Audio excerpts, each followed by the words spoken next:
30 yıldan sonra Azerbaycan'ı her konuda destekleyen 3-4 devlet vardıysa biri Türkiye'ydi, biri İsrail'di. Türkiye öncesi de vardı burada.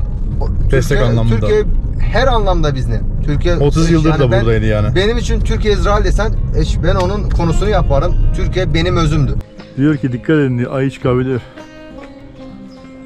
Vay be. Türkiye halkı Azerbaycan demek, Azerbaycan da Türkiye halkı demek. Her ikisi değil. Sadece böyle bir deyim var. Azerbaycanlılara genelde Azeri diyorlar.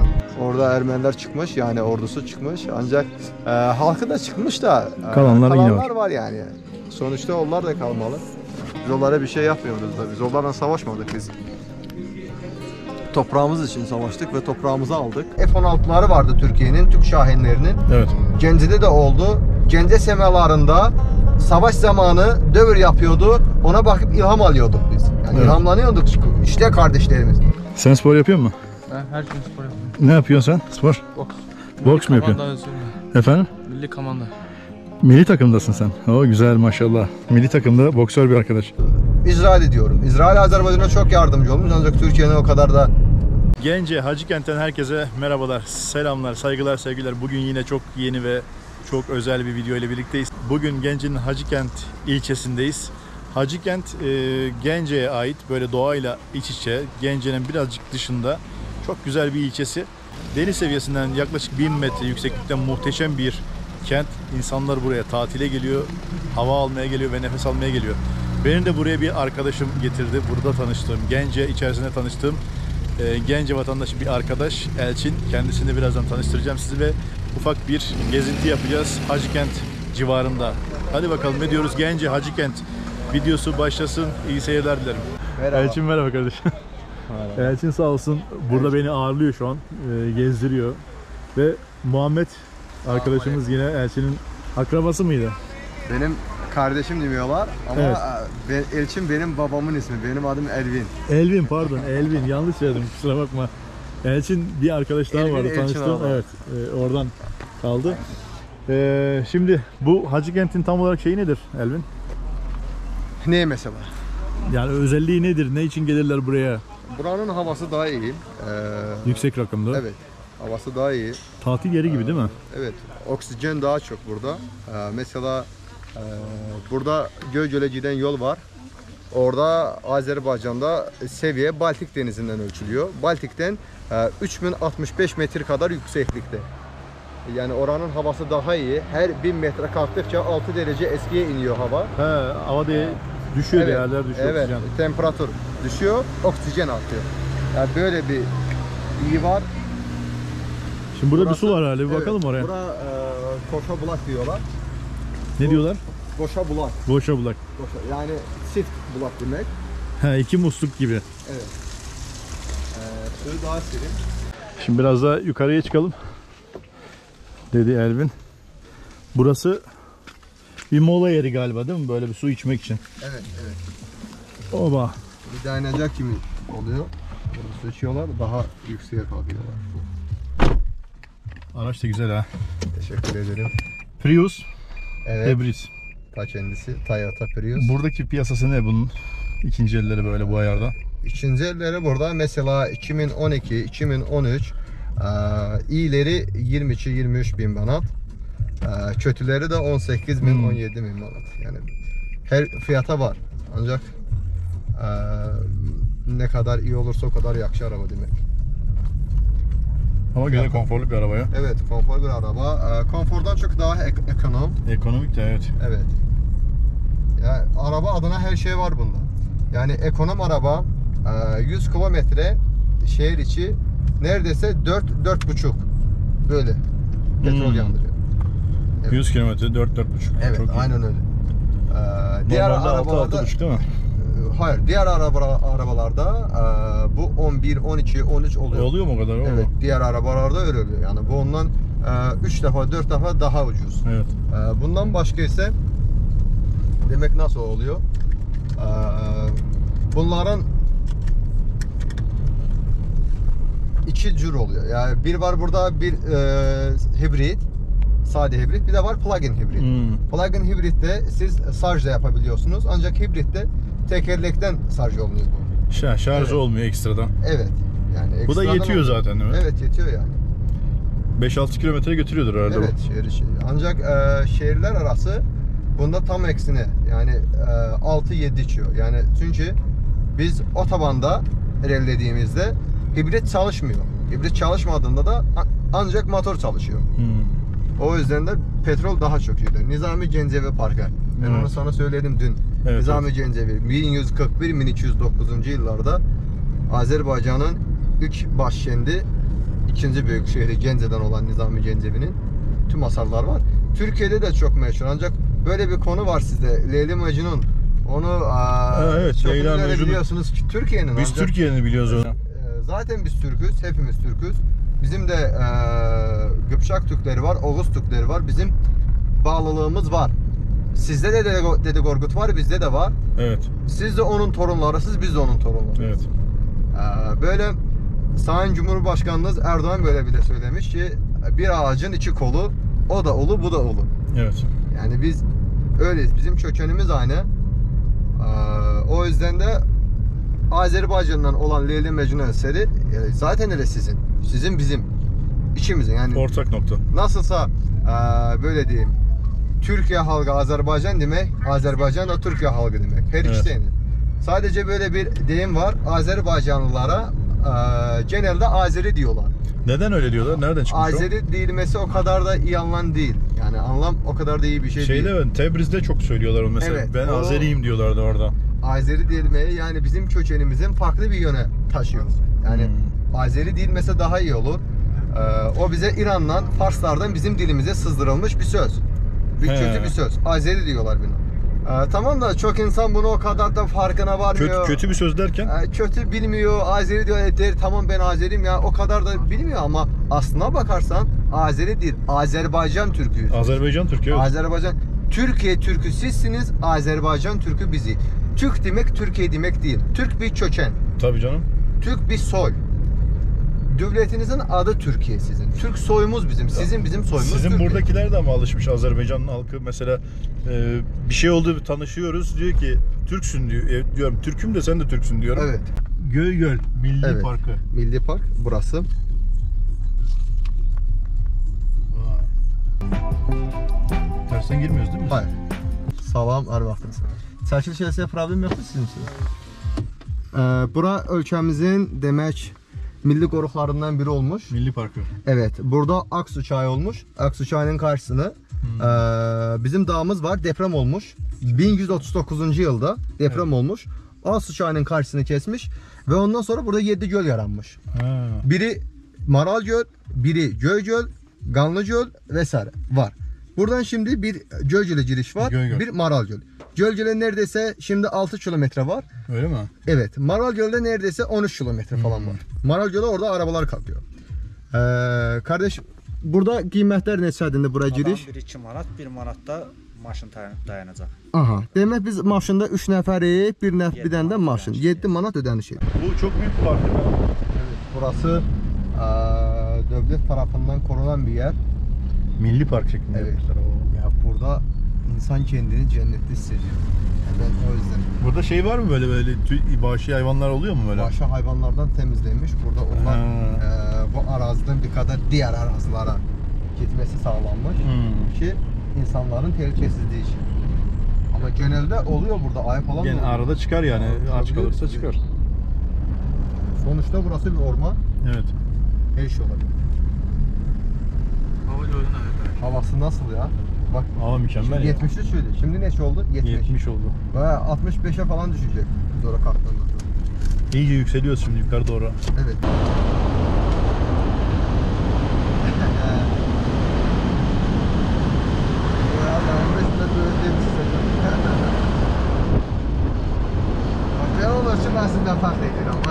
Mükemmel bir yere geldik şu an. Sadece kuş sesi var. Göygöl isminde bir yer. Ben Göygöl dedim ama burası tam olarak değilmiş şimdi. Hayır, buradan hoca da var. Elvin söyledi. Buradan da başka arabalarla götürüyormuşlar.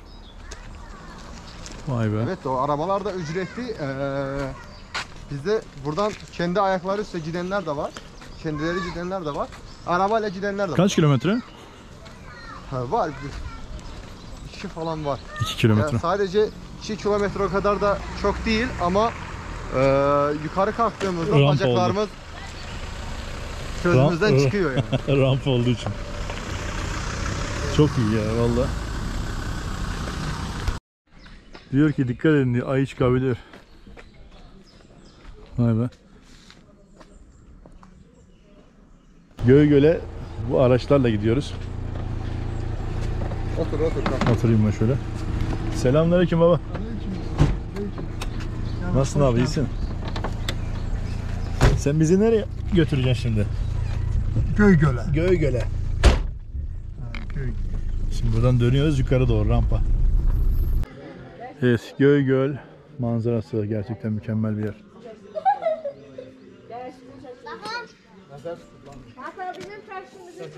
Burası 1139. yılda olmuş. 1139. Evet, 1139'dan burası yaranmış. Balık var mı burada ya? Balıklar da var. Sadece hepsi korunuyor olduğu için bir balıkçı yok. Balıkçılık Bu yasak. şeyin arka tarafları Ermenilerin kaldığı zaman yerlerde. Azerbaycan toprakları ancak Ermenilerin kaldığı bir Şamyan kendi vardı. Köy diyorsunuz. Köyü var, Şamyan köyü vardı. Orada kalıyordular.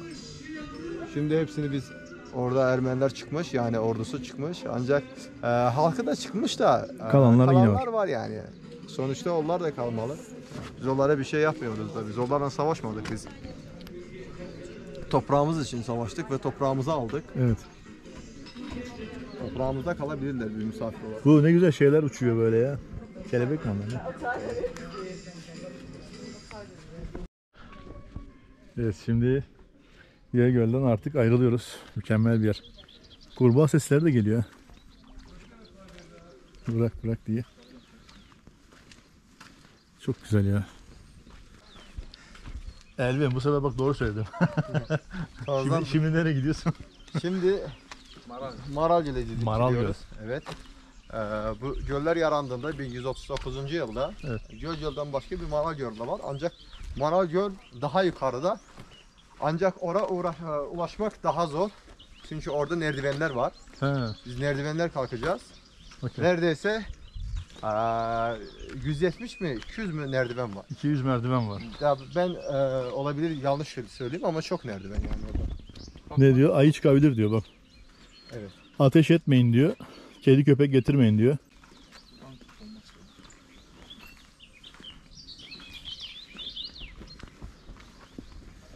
Şu çiçeklere bakalım ya. Vay. Şimdi buradan istikamet Maralgöl. Yine araçla dayımızla beraber yukarı çıkıyoruz. Vallahi Azerbaycan'a gelirseniz buraya gelmeden Azerbaycan'dan çıkmayın derim. Gence'ye gelin. Mutlaka. Gence'ye geldikten sonra zaten Böyle bir deyim var. Göğgöl'ü bulursunuz, evet. Böyle bir deyim var. Gence geldiğinde herkes söylüyor. Salam Azerbaycan. Değil mi? Evet. Otobüs tam dolmadığında gitmiyor. Otobüs olmaz. Süresi yok yani burada. Aynen. Süreli değil. Ha, güzel. Dolduğunda gidiyor. Bir kişi eksik olsa Ya bekleyeceğiz. Öyle bir şey oluyor yani. Şimdi Ne kadar gidiyor süremiz var? Efendim? Mesafe ne kadar buradan? Kilometre? Neredeyse 6 kilometre falan var. Vay. Ona çattığımızda neredeyse 150-160 böyle bir merdiven de var. Oranı kalkacağız. Bir de yürüyeceğiz oradan. Ya oradan bir manzarası var ya. Yani oksijeni sen almıyorsun. Kendisi gidiyor, kendisi Otomatik geliyor. gidiyor. Ağaçlarların kendi kendine kalmış yani. Değil mi? Neutralde kalıyor. Hiçbir şey yapmaya gerek yok. Evet. Çok güzel ya. Sen ilk defa mı geldin Muhammed? Ha, ilk defa. Çok güzel ya. Evet, Maralgöl'e gidiyoruz. Şimdi otobüste kalkıyoruz. Orada neredeyse orası neredeyse de o da aynı anda da 3065 metre kadarıyla. Ancak o Göğgöl'den 6 kilometre uzaklıkta neredeyse de Hündür'de. Yani daha yüksek burası. Buraya şahsi arabayla çıkamıyorsunuz zaten. Hayır, burada olmaz. Şahsi arabayla olmaz. Ben düşünüyorum yani bu tehlikesizliği için diyorlar. Evet. Evet. O yüzden. Yollar zaten. Evet. 2-3 tane arabanın buradan geçmesi belki sıkıntı olabilir. Sıkıntı olabilir. Ben şimdi Maralgöl'e gidiyoruz. Orada biz otobüs durağı var. Duraktan indiğimizden ben neredeyse 170 falan biliyordum. Hanımefendi söyledi ki neredeyse 250 merdiven var. Merdiven var orada. Merdivenden geçeceğiz. Kalkacağız oraya. Sonumuz iyi olsun. Gittiğimiz yeri hoşlan. O bana yeter yani. Şimdi otobüse gidiyoruz. Sonumuz iyi olsun. Bu az önce gittiğimiz göl. Üste doğru çıkmış. Bu bizim arkadaşımız. Muhammed. Kamerayı kaptırdım yine.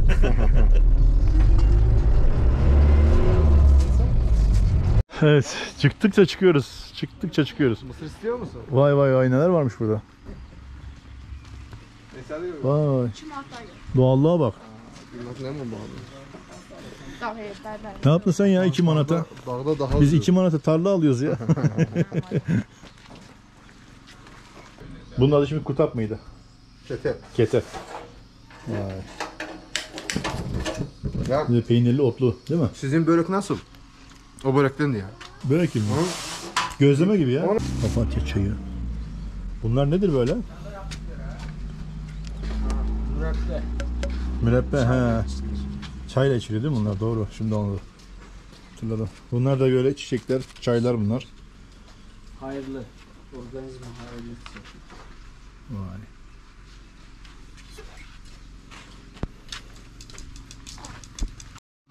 Acıkmış gibisin ha. Dağ havası acıktırdı seni. Evet. Ben bir kutap yedim. Bir mısır yedim. Bu 3. mısırım. İkinci mısır bile. Evet. Oy Yiyeceğim. maşallah. Bir tane de kutap söyledim. Ne olur ne olmaz yani. Ne olur ne olur yukarıda. Aç susuz kalmayalım, bir şey olur. Seyircilerimizden de özür diliyorum. Göz hakkınızı helal edin.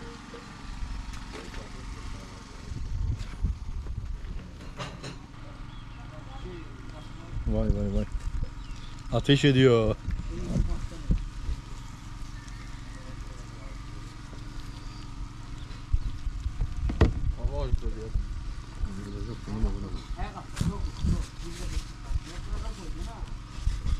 Bizde diyorlar ya, hatırlarsın belki. Hayat boştur lav. Evet. Hatırladın mı sen, Türkiye'de kaldın, hatırlarsın. Çok iyi ya. Bir anda bir yağmur başladı şimdi. Şu karşıdaki merdivenlerden böyle yukarı doğru yavaş yavaş çıkmaya başlayacağız. Biraz yağmur dinsin de. Yaklaşık 250 basamak varmış yukarıya çıkana kadar. Gözlemeleri de yedik. Kete diyorlar burada. Buradan şimdi ufak ufak şu merdivenlerden çıkmaya başlayacağız. Hadi bakalım, çıkmaya başlayalım. Burada yine uyarılar veriyor. Geyik çıkabilir diyor. Burada yüksek sesle böyle müzik dinlemeyin diyor. Çiçekleri koparmayın, ateş yakmayın, ateş etmeyin gibi böyle bir şeyler vermişler.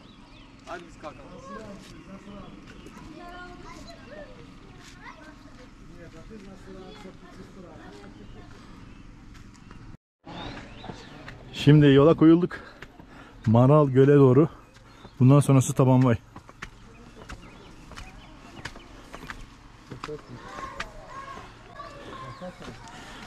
Buradan şimdi ayı çıkarsa aşağı mı koşacağız? Ay çıkarsak koşuyoruz. Aşağı doğru değil mi? Aşağı. Bu kadar yeter diye mi? İnelim artık. Burası 25, 10 kat daha yukarı kalkacağız biz.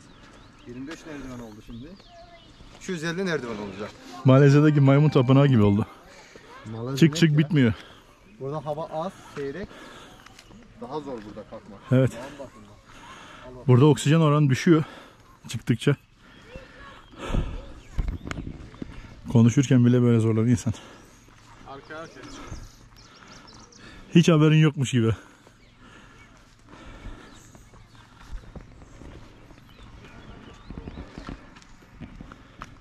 Allah'tan telefon çekiyor. İnşallah çekiyordur yani. Çok fazla yüksek değil ama 250 merdiven olduğunu söylüyorlar şöyle basamaklardan. O zor olan kısım şu. Burada rakım artık çok yüksek. Rakım yüksek olduğu için de İster istemez öyle oksijen değeri düşüyor. Hadi bu son olsun ya. Var mı?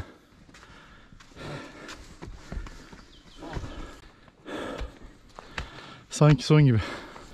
Şöyle Tayland terliklerimle geldim. Benim emektar terliklerim. Ne günler geçirdik terliklerimizle. Yoruldun mu? Yorgunluk yok. Şimdi burası neresiydi?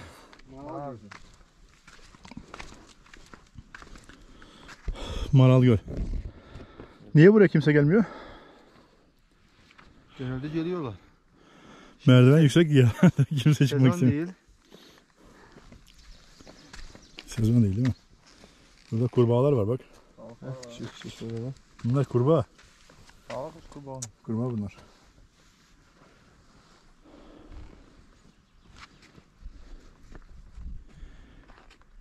Buraya aslında böyle sandalla mandalla bir tur yaptırabilirler değil mi? Öyle bir şey olabilir burada.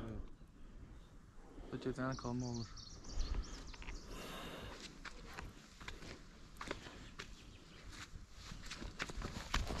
Şuradan çıkalım şöyle bir. Kaymazsak. Kayıyor biraz burası.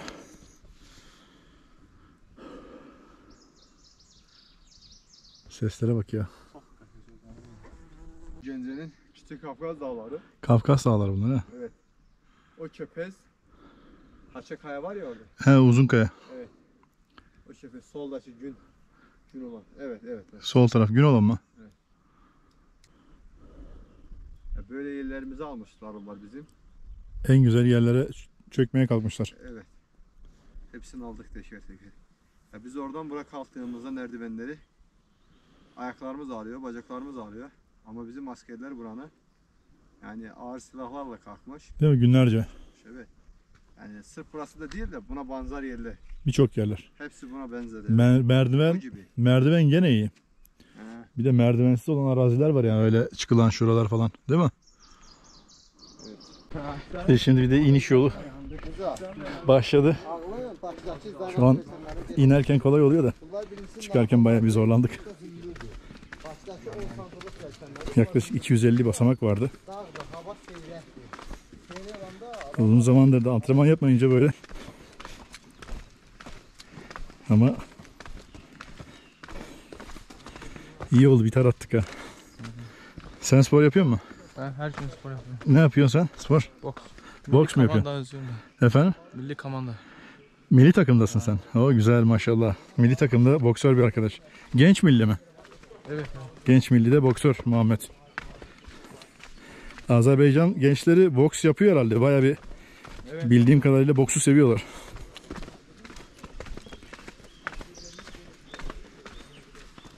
Evet. Şöyle yavaş yavaş aşağı doğru inelim. Bir taraftan da buranın güzelliklerini göstereyim size. Buraya gelirseniz, yolunuz Genci'ye düşerse daha doğrusu, mutlaka Göygöl bölgesine gelin derim.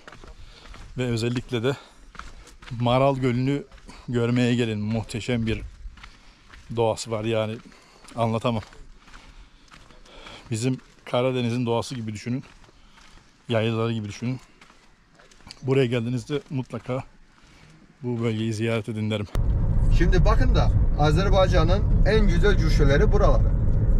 Bura Küçük Kafkas Dağları diyorlar. Sıra Dağları diyorlar. Sıra dağlar değil mi? Evet. Karşıdakiler. Evet, onlar sıra dağlar ne demek? Birbirini tamamlıyor. Biri iniyor, biri kalkıyor. Biri iniyor, biri kalkıyor. Buna sıra Küçük Kafkas Dağları diyorlar. Büyük Kafkas Dağları da var, Küçük Kafkas Dağları da var. Ermenilerin bir deyimi vardı. Onlar Feryat filmi var bizde Azerbaycan'da. Evet. Orada canlandırmışlar. Bizim bir artistimiz vardı. O söylemişti ki Ermeni obrazını canlandırdığında söylemişti ki Ermeni adından onlara benzeme işi. Biz ahı Kafkazlıyık.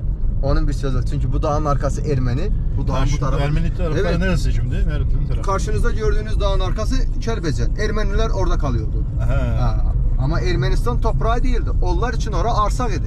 Onlar diyorlardı ki bura arsaktı, bura gondarma. Arsak ne demekti o Ermenice? Yani Ermenice bir isim koymuşlar oraya. Azerbaycan'da ona Gondarma Dağlı Karabağ diyordular. Gondarma yani böyle diyeyim. Karabağ'ın karşı da Arsak galiba orada. Evet orada arsak adlandırıyordu ama öyle bir şey yok. Yani orada Azerbaycan toprağı. Bizim Cumhurbaşkanımız söyledi ki status quo diyordu. Yani Evet. böyle bir statüs yaratarak orada siz de kalın biz de kalın ancak Azerbaycan'a tabiçiliğinde olsun. Evet. Onlar istemedi. Bizim de Cumhurbaşkanımız hakikaten bizim bir demir yumruk olarak birleşti. Yani Azerbaycan'ı çok seviyorlar. O tüm halk ayağa kalktı ki sizden bir ricamız var. Savaş yapalım. Evet. Tüm halk Bakü'de, Gəncədə herkes ayağa kalktı. Bizim de Cumhurbaşkanımız dedi o zaman ireli. Evet. İreli gittiğimizde 30 yıl hasretinde kaldığımız toprakları 44 gün içinde hepsini teker teker geri kaytardı. Evet. O bayraklarla biz çok işler gördük burada. Yani tüm dünyaya gösterdikçe Türk'ün gücü ne? Yani tüm dünya konuştu ki, tüm dünya politologları konuştu ki o Kafkaz dağlarında, Şuşa'nın dağlarında, Sıldırım kayalarda askerler hiçbir araç kalkmadan, araba olmadan kendileri koşarak, yürüyerek orada savaş çıkardı. Evet. Tabii ki de oraya kalktığında ağır silahlar aparabilmiyordular. Evet. Orada daha yüngül, seksi yüngül olan silahlarla gidiyordular. Bıçakla veya diğer soyuk silahları da vardı. Onlardan biz şu an almışız. Yani bu Türk'ün gücü demek Azerbaycan Türk'ünün ve Türkiye'nin Türk'ünün gücü demek bu. Yani çok bizim kömeğimiz oldular. Onların F-16'ları vardı Türkiye'nin, Türk Şahinlerinin. Evet. Gəncədə de oldu. Gəncə semalarında savaş zamanı dövür yapıyordu. Ona bakıp ilham alıyorduk biz. Yani Evet. ilhamlanıyorduk. İşte kardeşlerimiz. Adam baktığında Türkleri diken diken oluyor. Evet. Yani o kadar seviyoruz. Yani sonuçta Türkiye'de deprem olduğunda biz oradaydık. Savaş olduğunda siz buradaydınız. Evet. Ormanlar yandığında biz oradayız. Bu ne demek? Kardeşlik. Kardeşlik demek. Yani bundan o tarafa bir kardeşlik var mı? Yani kardeş anlamını bir nümune olarak göstermek var mı? Hayır. Yani tam kardeşiz. O tarafı yok. Çok iyi özetledin ya. Teşekkür ederim. Yani Harikasın. biz hakikaten de Azerbaycan'da öyle Türkleri çok seviyorlar. Türkiye Türklerini çok seviyorlar. Mesela benim babam, rahmetli babam, ben sana söylemişim. Erdoğan Cumhurbaşkanı olduğunda kurban demişti. Değil mi? Yani Erdoğan'ı da çok seviyoruz. Biz Erdoğan değildiğinde Azerbaycan'da dede zannediyorlar. Yani kimse Erdoğan'a, Azerbaycan'a küfür yaparsa, Kötü bir söz söylerse diyor. evet, kötü söz söylerse Tamam. ceza alır. Ceza alır. O kadar seviyoruz yani. Erdoğan'ı hakikaten biz çok seviyoruz. Türkiye'ni çok seviyoruz. Burası da Kelbezer'e giden yollar. Bir şey soracağım. Bunu Evet. şimdi yayınlama istemiyorsan yayınlamam da sadece soracağım. Fikrini almak istiyorum. Azerbaycan halkının İsrail'e bakışı nedir abi? Ben şahsi olarak merak ediyorum bunu. Ya biz neden, Farklı bakışlar mı var ya? farklı bakışlar var. Neden var? Çünkü biz Filistin'i tamam da onlar da Müslüman, biz de Müslümanız. Ancak onlar Müslüman, adı Müslüman. Kendileri Müslüman gibi yapmadılar. Onlar Azerbaycan'ın inadına, Azerbaycan'ın aksine Ama bir şey söyleyeyim. Karabağ'ı tanıdılar onlar. Burada Filistin halkı için bunu konuşmak biraz ağır olmuyor mu? Ya Filistin bakın, yönetimi ayrı bir şey, halkı ceremeyi çeken ayrı bir şey yani. tamam da ne kadar da olur olsun onların da hükümeti, onların da sorumluları halkın içinden seçiliyor. Halkın sözlerini diyen oluyor. Yani onların da halkı bize sosyal şebekelerde, Instagram'da falan filan onlar da küfür yazmışlar bize. Yo onu biliyorum. Yani kısmen vardır ama genel olarak şu an baktığımız zaman orada birçok masum insan hayatını kaybediyor ve en son tamam da onu büyük üzülüyorum. katliamlar yapılıyor zaten. Onun için fark etmez yani kim olursa olsun. Hatta Azerbaycan savaş çıkardığında Azerbaycan Ermeni sivillerden vurmuyordu. Evet. Ermeni harp teknikalardan vuruyordu. Yani Biliyorum, evet. sivillerin vurulması sonuçta acınacaklı bir şey. Fark etmez bu Filistin olsun, Azerbaycan olsun, İsrail olsun, Amerika olsun, Rusya olsun. Sivillerin vurulmasına kötü bakıyorlar. Ben Tüm dünyada. şahsi olarak ben orada İsrail'in şu an bir insanlık suçu yaptığını düşünüyorum. İsrail için söylüyorum. Yani ben halklarından bahsetmiyorum. Herhangi bir şekilde Yahudi halkından da bahsetmiyorum. Yani direkt o- yönetiminden, ülkesinden bahsediyorum. Yani halkıyla hiç ilgili böyle bir şey kullanmıyorum. burada halkını da suçlamam.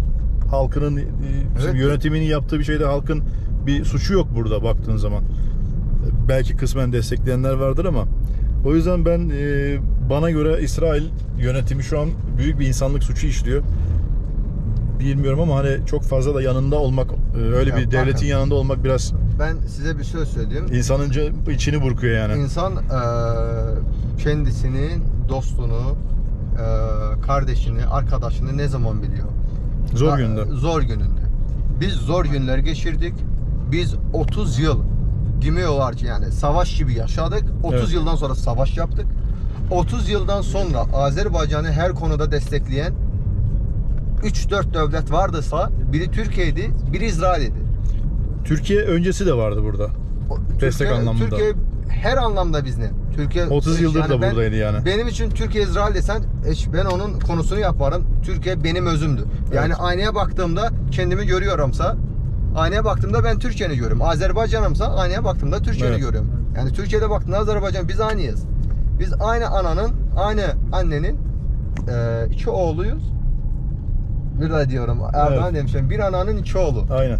Ya benim Bir ağacın içi benim dolu. şahsi fikrim bu, tabii Türk milletinin bir şeyin adına konuşmak benim haddime değil. Benim şahsi fikrim, bana göre İsrail Azerbaycan'a o dönemde destek verirken çok verdi ve biraz politik olarak belki desteği verdi. Yani Olabilir de sonuçta Azerbaycan halkının, benim kardeşlerimin, benim abilerimin evet, şehit olmasının karşısına aldı. kesinlikle. Tamam da biz çok şehit verdik. Hepsinin yarası bizim kalbimizde. 4000'e kadar şehit verdik. Allah mekanlarını cennet Hepsinin, etsin. ben onların fotoğraflarını sana göstermişim. Evet, Ceze'nin, evet, gördüm. Dışında. Hepsi var. Onlar bizim kalbimize demiş ama o 3000, 4000 de 10.000 de olabilirdi. Yani Evet. onlar bize de yardımcı oldu. Türkiye'nin bayrakları var idiyse da İsrail'in de Harop'u vardı. Evet. Ama bu sırada Filistin ne yapıyordu? Filistin diyordu ki ben Gondarma Arsak Respublikası'nı tanıyorum. Evet. Yani Ermenistan ayrı, Azerbaycan ayrı, Arsak ayrı diye tanıyorum ben onu. Ya bu Azerbaycan halkına, Azerbaycan milliyetine, Azerbaycan hükümetine bir hakaret yani. Bunun sonuçta o tarafı yok. Hı hı. Yani bu anlarda biz çok onlardan yara aldık. Ya evet. O yüzden de yaramız şimdi de kanıyor. Şimdi de biz yani tamam da Azerbaycan'da Filistin'i çok sevenler var. Azerbaycan'da öyle bir kurum var ki benim hatırlıyorum Bakı'da birinde onlar yürüyüş yaptılar, söylediler ki Azerbaycan halkı oyaktı, Filistin'e dayaktı. Böyle konuşuyordular. Ama aslına baksak onlardan bize hiçbir iyilik gelmemiş. Hiçbir. Tamam da ben biliyorum da Erdoğan o Davos'un bitmesinden bağlı konuştuğunu biliyorum. Bakmışım onlara. Sizle onların arasında böyle kötü anlar var. Ama Sadece o değil. İnşallah düzelir. Şunu söyleyeyim ben. Türkiye'deki malum bir örgüt var. Türkiye'de 30 senedir zor zamanlar yaşatan, çok şehit verdiren malum bir örgüt var. İsmini vermek istemiyorum. Ve şunu bütün Türkiye halkı da biliyor ki o malum örgüte en büyük desteği veren ülkelerden bir tanesi İsrail.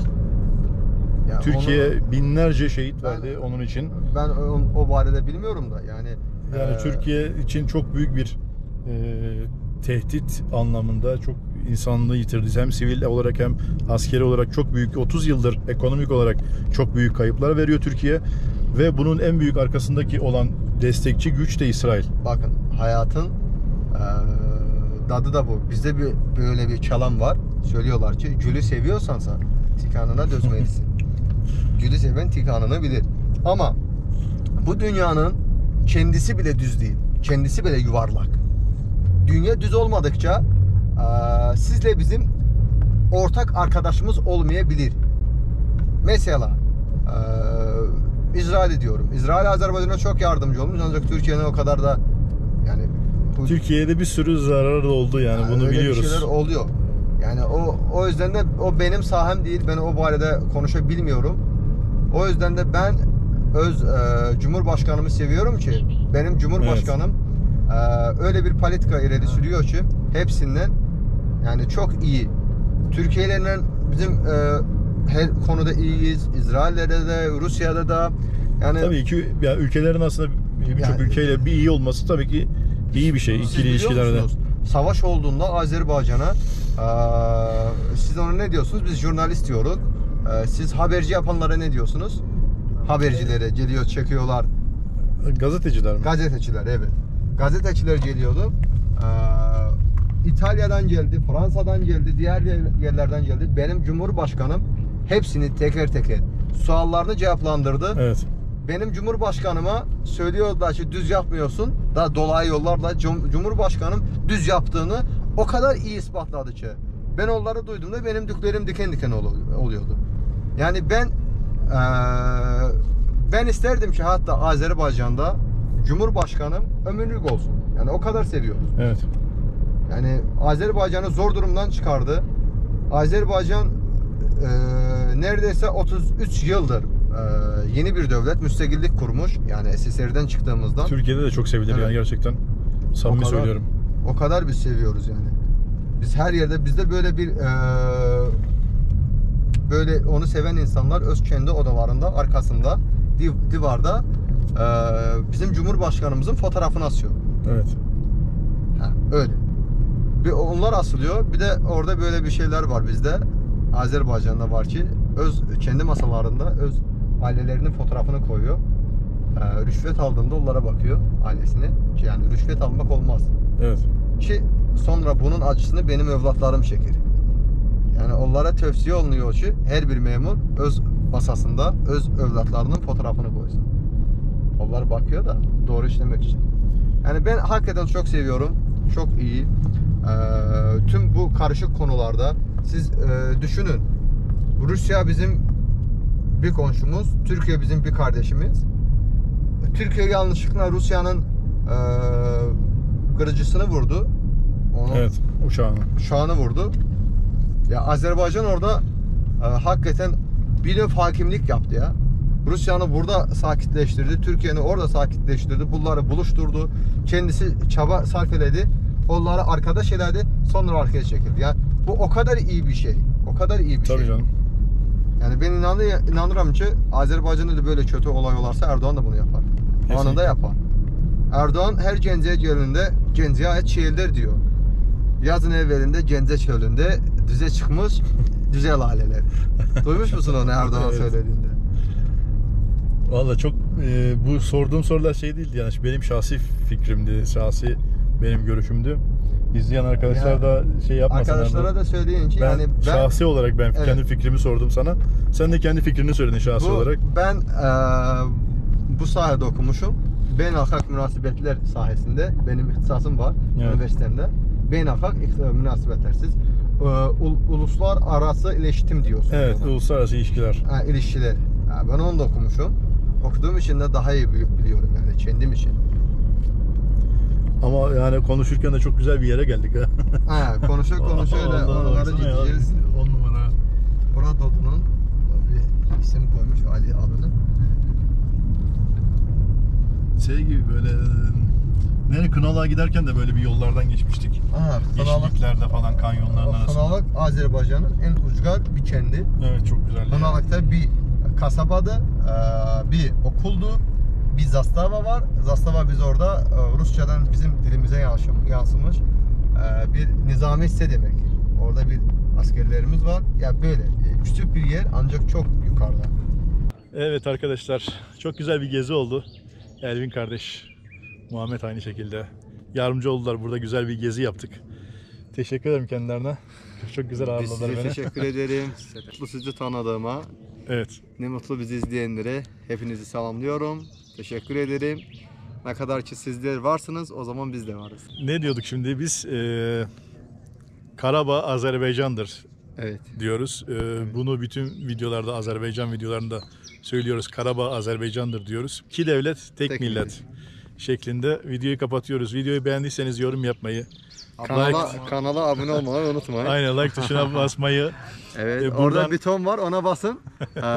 Abimiz video eklediğinde size zil çalsın orada ki abimiz video ekledi. Aynen. Buradan hem Türkiye'deki takipçilerimize hem de Azerbaycanlı kardeşlerimize sesleniyorum. Yorum yapmayı lütfen ihmal etmeyin. Bir sonraki güzel videolarda görüşmek üzere. Hoşça kalın. Teşekkürler, kendinize iyi bakın.